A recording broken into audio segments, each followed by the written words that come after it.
What do you get out of one-night stands? Wait a minute. No, now. Not 13-year-old self to Lavelle, what you doing after your one-night stand? And then but was shocked when I said I was sleeping with GL guys. Okay, let me adjust a little. Ask the question again, Archie. What's the one thing that you get out of one-night stands? I think the one thing I get out of one-night stands is the gaboom bam, and y'all know what I'm talking about, okay? Let's sit on the couch, let's talk it out. Come on, join the show, I'll tell you what I know. Oh, talk about it. It's the best podcast, let's have a blast. Pride Month is in full swing, and while we have activism, events, and branded content taking over, it's also a time to KiKi with some of your closest friends in the community, and so that's what we are doing today. Two of my best friends are on the healing couch to share their queer experience and more, because we're about to go there. Joining me is radio host and pop culture commentator Ryan Mitchell, aka the Slay God, and viral TikToker and media personality Lavelle, aka the Lavelle Show. Happy Pride! Hey, happy Pride! Thank y'all for joining me. First of all, I just want to say shout out to y'all for being on time. Okay. One more time for the mic. I was like 10 minutes earlier. I'm sorry not to put that out there, but I was. That's a big thing to brag about. Archie gave us a real production call time this morning. Yeah. So 10 minutes, I'm giving you all your flowers. You deserve them. Here's your flowers, Whitney. Okay. I'm taking one of these home. You deserve They're them. absolutely stunning. Oh, So thank you for inviting us on the healing couch. Yes, well, we're about to get healed real quick. I can't wait. First time, let's do it. Let's jump into it. It's Pride Month, and there's a lot going on. You're very busy, I'm very busy. But what's one thing you would say to your 13-year-old self about self-identity? Ooh. Well, you start. Okay, no, I think pride for me has changed so much over like the years, especially how my position in pride has really been. I feel visibility has been a really big thing. I feel like my 13-year-old self would have never believed that someone here with blue hair and, just fully in my identities are sitting here proud and loud and just like living with other queer folks who are doing the similar things, right? Yeah. And so for me, I would tell my 13-year-old self to hold on. It's not always going to be church. It's not always going to be the toxicity of trying to rewrite who you are. One day you will feel confident enough to be exactly who you're supposed to be. I love that, Wilson Phillips. I would say, okay, y'all know I always start with this. I'm from Chicago, the south side of Chicago. Shout out Chicago. My 13-year-old self would have never imagined, one, that I would be out and proud how I am, but then two, made it so much a part of my brand. Like, you guys know this. I am gay, loud, and proud. It's not so much. Clue. Had no clue. Didn't know? You This didn't is know? an exclusive Archie. I mean, The healing couch. It brought it right out of me. it's going... But I would definitely tell my 13-year-old self, and I know you're not supposed to do this, but I really wish I would have came out a bit earlier. Like, it would have been okay, Lavelle. Your family would have supported you. Your friends would have supported you. The community. And what age was it for you? I came out at 20. Okay. 20? Yeah. And before I came out, I never even slept with a guy. So you hear me? I've never done any type of...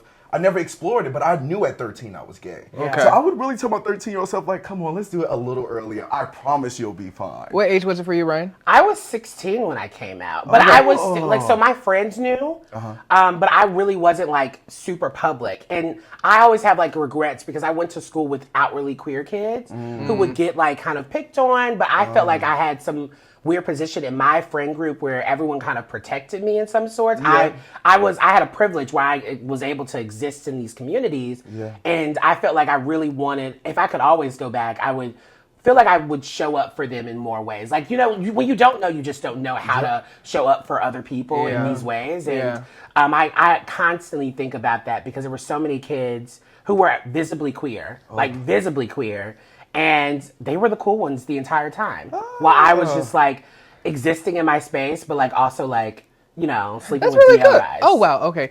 Lavelle, I have a question. We're not going there yet? Sorry. Not yet. Lavelle, I have a question, though. What do you get out of one-night stands? Wait a minute. No. Not 13-year-old self to Lavelle, what you doing after your one-night stand? And then but was shocked when I said I was sleeping with DL guys. How Okay, dare you? let me adjust a little. Ask the question again, Archie J. What's the one thing that you get out of one night stands? I think the one thing I get out of one night stands is the gaboom bam, and y'all know what I'm talking about. Okay, I think that's the biggest thing that I'm going to get. I'm going to get what I actually went into the one night stand. Yeah. Well, I think that's the idea, right? Yeah. One night stands are supposed to be just a little fun moments that when you connect with someone just randomly, have that moment exist in it. And then it's also a really good learning tool of like how you want to experience sex and what you want. I say this a lot to people who struggle with like sex and being promiscuous. I'm like, honestly, I know this sounds so crazy. Get a little tipsy. Yeah. Find you someone that you feel like I can be safe with. That doesn't work. And be safe. And then honestly, you can explore different things. That doesn't work for everybody. That doesn't work for everybody. Who isn't everybody? Alcohol and sex don't mix well with me.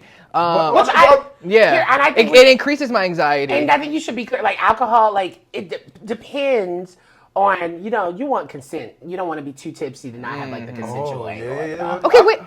Consent. But that's very important though. Because if you're tipsy, like sometimes you can not really understand what's going on in your vibes, but like I do think it can take the edge off. Like take like one little cocktail and knock that whole and go into it. and Feel your bag. And I'm not saying go and get blacked out, but I do think like a little cocktail, a little shot, a little something to get that buzz, spice and that it up, nerve off, especially with a one night stand. Because my idea of a one night stand is with somebody that this is the end of it. This is as far as the road's gonna go. For me, I can't just jump in bed with somebody and be like, I just personally can't. It really helps my anxiety. So to hear that people experience the opposite, I'm kind of like, wait, really? Yeah. So you can just jump into bed with people with no liquor. No. I can. No. I can. Not people. I love that. No, that was very generalized. Any liquor, like I can have a hookup with just me being sober, setting my intentions of like, oh, I'm ready to like have sex, and just have sex. Ryan, what's your favorite position? There's so many really wonderful ones. Okay. I mean, I who doesn't love a good doggy style moment? Who doesn't love that? Who also doesn't love a good leg workout while you're riding a situation? Oh wow, you're in the gym. Yeah. I mean, these thighs are doing something. Wait, your favorite position? I'm doggy style for the win. We like a little clap back. I enjoy. Oh my god! I've also in this new space. I need some wine. Oh, no, please, champagne immediately, prosecco me. I've also in this new space really been enjoying Missionary. I don't know what it is about it. It used to be so intimate to me where I'd be like, oh no. Everybody loves that. Something about the like eye-to-eye contact mixed with the boom ba boom contact. I'm here for Missionary. I get that. I also really enjoy 69. 69. Okay. I can't get into it because I can't enjoy what I need to be enjoying because I'm also trying to make sure that you're enjoying what you need to be enjoying. That's the best. All you got to do is find you a good, comfortable position. Them as well. And then y'all just like, do what you're doing. Going on. Why? So wait, why do the gays call each other girl? I feel like I've dropped girls so many times already. Oh, I love a good girl. Yeah. Well, I love a good child now because I say that a lot. I say child a lot. I think more than girl because I think some people take girl and get so offensive. I'm like, girl, don't get your panties in a bunch. Like literally, it's Girl, not that just deep. because you're. Yeah, I mean, for me, I identify as queer, and so I feel like gender and sexuality is so fluid, and I think there are cultural terms in our community that fit that mode that don't really exist in a binary in the ways. Like if I'm saying girl, that doesn't necessarily mean I'm identifying you as a girl. It's something that means like it's actually a term of endearment. Okay. I see you as a friend. I see you as someone that I'm like connecting with, and like you get a girl out of me, that means I'm in the conversation. I'm present. Yeah. I think I somehow gave it like the opposite. I feel like when I say girl, it's like, all right, girl. You're You're ready to get mad. I'm like, yeah, You're girl. like reading it. Okay. Now, if I'm saying child and we KiKi, I'm gonna say child, but I don't know how. I'm just noticing that. But I think that's the really cool thing about language. It can literally mean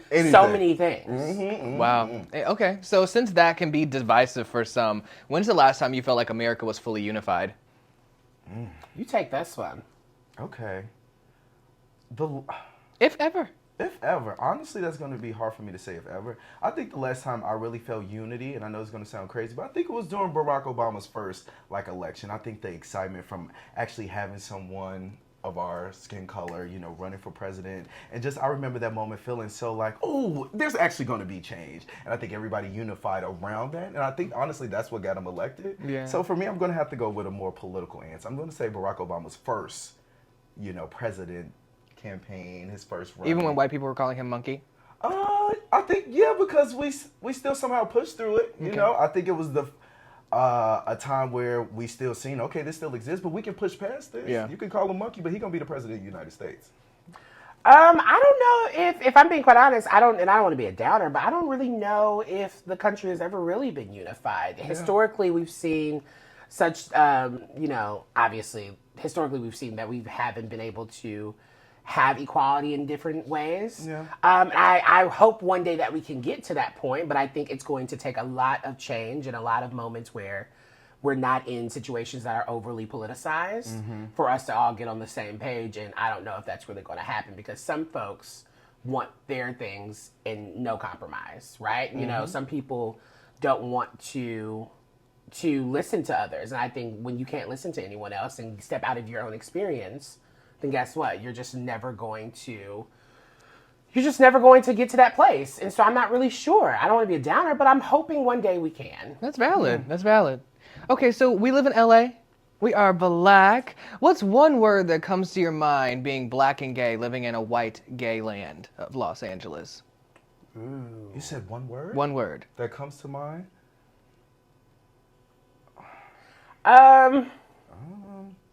Fetishized? That's good. Okay. Fetishized. What is going to be my word? I'm like, damn, am I so privileged that I didn't realize I was living in a white gay land? I don't feel like that, child. This is, You know? No. Oh, okay, yeah. Think about it. Think about it. I would love to know after we wrap. I'm going to come up with a word. But Ryan, you mentioned the word fetishized. So for you personally, do you feel fetishized by some gays being a bigger body? Okay, so that's a really complex question. I do think when you exist in a space, especially us living in Los Angeles, hyper superficial because we're in the land of beauty. I do think there are certain beauty standards in society, and especially in queer communities, that say that your body's not deemed acceptable. But there are some people who, you know, they have their kinks, and I'm not a kink shamer, but there are some. Can I cuss on this show? Yes. There are some fucking weirdos who have fetishized my body in ways that I have not asked or wanted. Okay. And I think when we're thinking about bigger bodies, you have to treat folks like they're people instead of a sexual object. Unless they want to be treated as a sexual object. Yeah. Me, sometimes, I don't. I want to get to know you before you treat me like a sexual object, you know? I hear that. 100%. Lavelle, you're newly single, as some would say. What's it been like navigating LA again? This has been a completely different experience, if I'm being honest. I'm like, oh my God, was this what it was like being single? Yeah. And I think a big part of it is really like, I have on training wheels. I'm like, there's new terms that people use. There's new places that people go. There's new sexual things that people are into. And I'm having to learn all that again at the same time while dealing with a heartbreak, you know, because I am naturally a social person. I do naturally go out. I enjoy being at the club. I enjoy being at the bars. So it's been a journey, Archie. It really has. It really has. But I'm enjoying the journey. It's fun. You're nonetheless. present. You're present in the moment. I'm present in the moment. What's your flirting style? My flirting style is very aggressive. Like I don't think I'm very subtle. Really? So Yeah. you see, I think that You just walk up there and you're like, here's my legs. Yeah, not my legs, but here's. you let Give me people your know you're phone. interested. Yes. I Yeah, definitely like like let's that. follow up. And I hate though that, and I'm learning this in this new gay era because I've been really wanting to hit on more guys outside of the gay scene. I think like younger Lavelle was all into hitting on guys at the gay bar, hitting on guys at the gay club. This Lavelle want to hit on guys at the grocery store, hit on guys at the gym. Oh, that's even better. And it has really been something where I'm like, okay, you're so aggressive in the gay club. Shit, why not make it happen in the bar? I'm in the gym and in the grocery store. But I'm struggling with that one. Okay. Now that one I'm like, oh, because what if he's straight? And then I don't got time for this awkwardness. And then I see multiple people. I see you in the gym multiple times. But and put I feel yourself like it's out already there. Awkward. We gonna see. I had to come up with like one neutral pickup line. So this is my neutral Okay, what pickup is it? Because I line. might steal Please it. tell me. It really has been working. Oh my God, you look so familiar. And that's it. That's all I do. I say, oh my God, you look so familiar. You'll be amazed where that goes. Really? And don't y'all be using that now. For real. No, I actually might take it because I'm the worst at flirting. Oh, it The really starts to worst come. Yeah, no. And then if I still can't feel where it's going, I'm like, oh, was it like a barnless Hollywood? Do you go to the To kind of Abbey to I need specify. to Yes. Go boom bam. Wow. It works. 10 It works. points for you. Yay! Okay, wait. So speak to me about the importance of being tested by your doctor and clinics as a gay man, Ryan. Well, I think you're knowing and speaking about your sexual health is so, so important. Yes. It's something that you shouldn't be afraid of. There shouldn't be any shame around.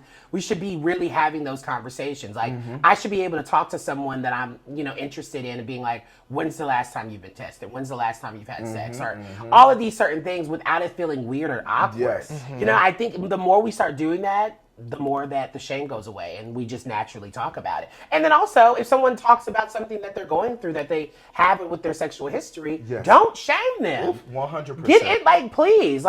It's their body. If they're making the right decisions, if they're on the right things that they're supposed to do, then guess what? Respect that and know that do what's best for your body as well. Yes. But no shaming, please. Yeah. Please. I love how upfront lately everyone has been too. As you mentioned, I'm newly single. I don't feel like back in the day it was as common to ask people's status as it is today. Like, I get asked that a lot. Like, hey, are you on PrEP? That's hey, are smart. you positive? Yes. Hey. And to the point where I literally have in my favorite folder, because I get tested almost like, I don't want to say every 30 days. That's so dramatic. But it's been a pretty consistent, like, every quarter I get tested. Yeah, same. I get every 3 months for me. Yep. Yeah. So every quarter, yeah. I'm getting tested, and it's something where I'm like, nah, I got the proof then. Since you're gonna ask me, I want to see yours too. But I love that we are so. It doesn't have that like, oh, you asked me what now? Right. It's kind of like a common thing. I'm standing that. There are still those stigmas around it, though, especially if people are HIV positive. There's so much stigma and people not understanding what undetected means and the language around it. It's all about educating yourself and having a conversation with someone who's going through it. Right. I really early on, too, dated someone who was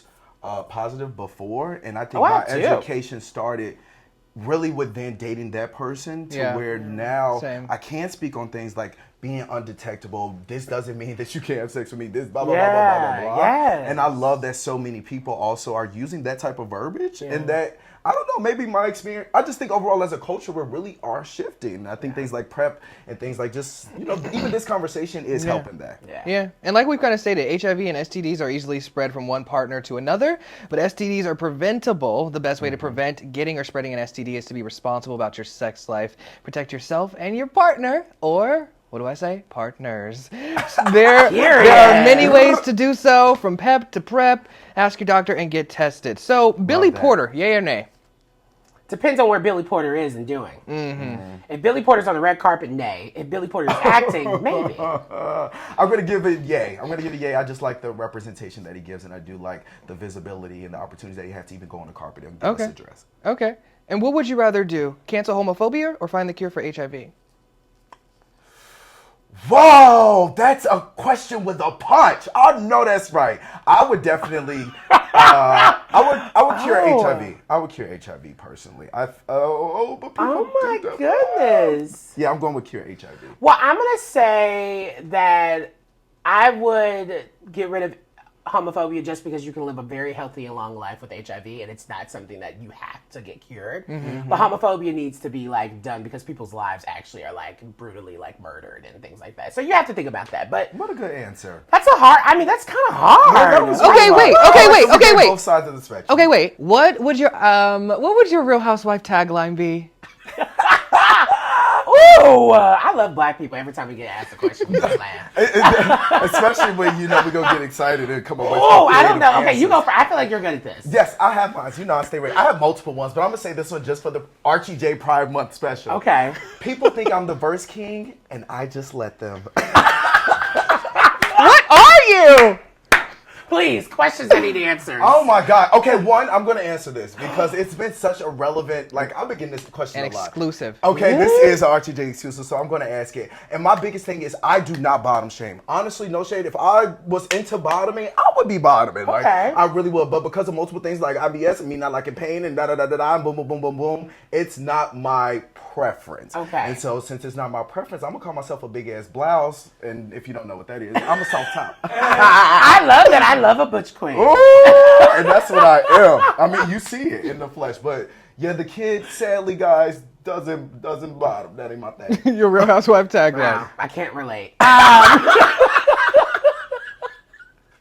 Seriously can't. Okay, I never really want to come up with my own. So there's this one I saw on Twitter that was so good that it's just me. What is it? Give it to us. Give it to us. Give it to us. I may be fat, but I'll never be the bigger person. Oh! And I saw it, I was like, Shout out to that person who tweeted it because it was That- iconic. I'm standing. And that's it. That's Okay. it. I love Bury it. that. No, that's right. Bury I me love with it. that on my tombstone. I love it. I love that. I think that's brave. I think that's Yeah. That was a vulnerable moment for me. I think that's brave. And we got I would probably say, wait, so mine would probably be, haters say I'm stressed, but I'm just a mess. Yes. Oh my Haters say god. I'm stressed. I'm just a I'm mess. And just you know a what? Both can be mess. true. It sounds like we really are starting the show. I love those things. Like, we did what we needed to on that one. Give me that. Ow. Good. That's good. I can't do it.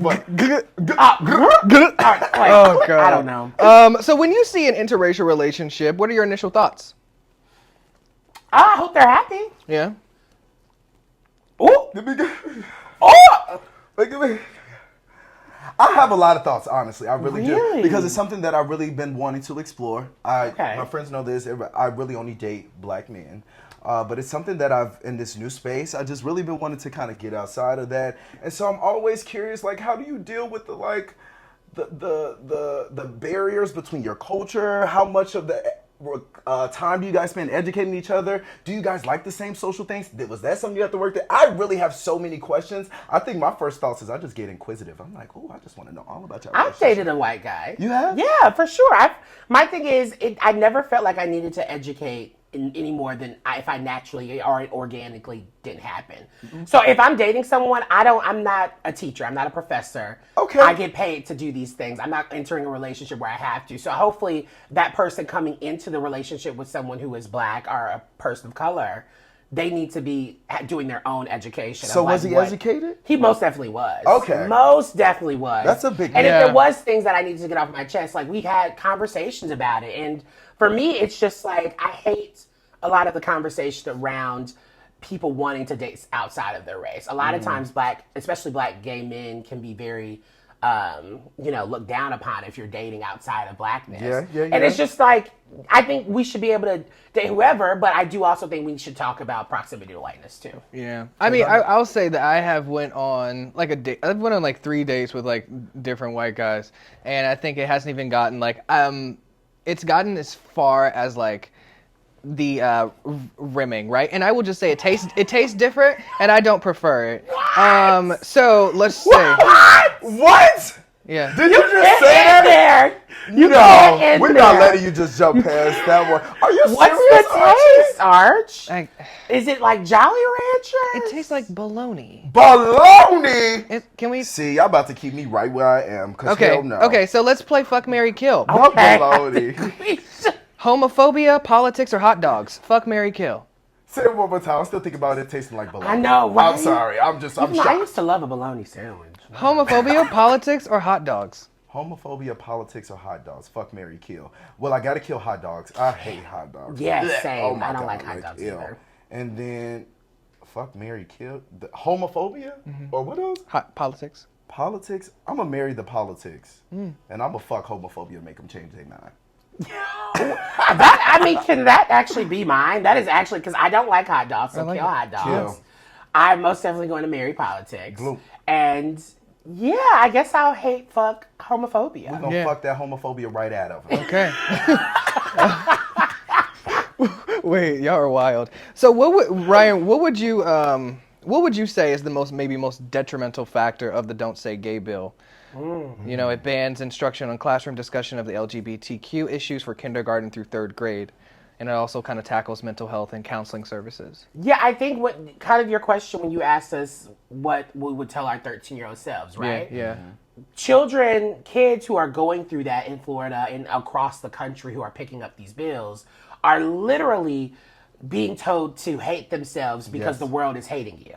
And so when you are dealing with that on top of suicide rates just going up and up and up, that's the detriment part, right? People are really trying to erase queerness in all the ways, erase people. Yeah. And so for me, that is a huge issue because queer kids and trans kids deserve to be loved. They do not deserve to be fucked with. And I don't know why Republicans and conservatives are going so hard on it. But I think erasing them is the most detrimental part of this whole entire thing. I hear that. Okay, can we play a game? Okay, let's play a game. All right. Let's do this. Let's play Put a Word on It. Tell me the first word that comes to your mind when I say a word. Okay, all right. Okay, ready? Yeah, let's do it. Ryan go, then Lavelle go. Soldier. Destiny's Child. Destiny's Child. I was gonna say, I know some soldiers in here. WeHo. Fun. White. Peace. Me. Happy. Guts. Inside. Moaning. My favorite thing. Pleasure. Twerk. Ass. Megan Thee Stallion. Margarita. A good time. 3 words. Gross. Thick. My favorite. Fave. Me. Rimming. Baloney. Okay, tasty. wait, tell me about these love before we kind of come to a close. What is these other positions? What's siding? Oh my gosh, so I just found out that there's new positions. So if you're a top, bottom, verse, cool, those are regular ones. Being a side is are people who do not enjoy penetrative sex. Oh. So it's literally, you can put now on Grindr or like whatever app you're on, you can be a side. What the hell is that? What Like how literally, do you do that it? means you're doing everything but penetrative sex. Tomatoes, boo. Stay to the side.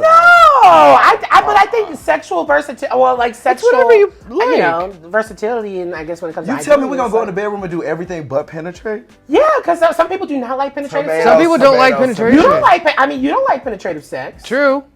Me, I don't like to be. As a top, you don't. Okay, yeah, but like, people just don't. There's some people who Oh, do not like it. Nobody do in the real? Yeah, yeah. That's what I'm saying. Like, Okay. you see, that's the go. We do like what's it? Hot cross buns. I think it's hot. I think that's cute. Hot You cross would be on the buns. side? I wouldn't be a have side. I side. like penetrative sex. But like, I But I would think it's shout out fine. to sides. I like Shout out ass. to I sides. like We eating are ass. I love for side representation. inclusivity. Yeah. I can eat ass for hours. So thank y'all for joining me. It's been so fun. What a blast. Is there anything What a that you blast. want to put out there that we did not cover as we are in Pride Month for awareness that you want to say? Ryan, I'll start with you.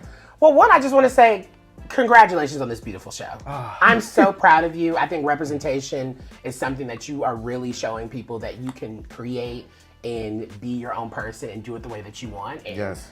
make it beautiful, and you're doing it. Thank you. But pride for me is if your pride's not intersectional, then you're not doing pride. If your pride does not look inclusive, your pride does not look like us, if your pride doesn't look like others, then guess what? You have a problem. You should check it at the door.